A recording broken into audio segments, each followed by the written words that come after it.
అంటే బైబుల్ అంటే దేవుని వాక్యం, గాడ్స్ వర్డ్ అంటే దేవుని సజీవమైన వాక్యం.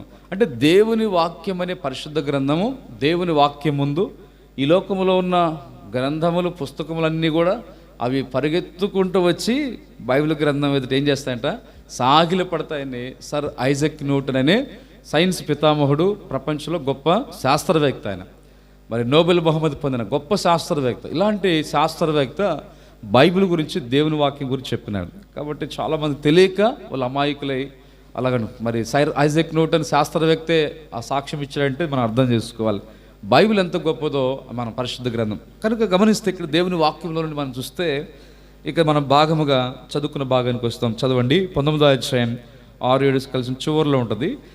గొర్రెపిల్ల వివాహోత్సవ సమయం వచ్చినది, ఆయన భార్య ఆయన భార్య తన్ను తాను సిద్ధపరచుకొని ఉన్నది గనుక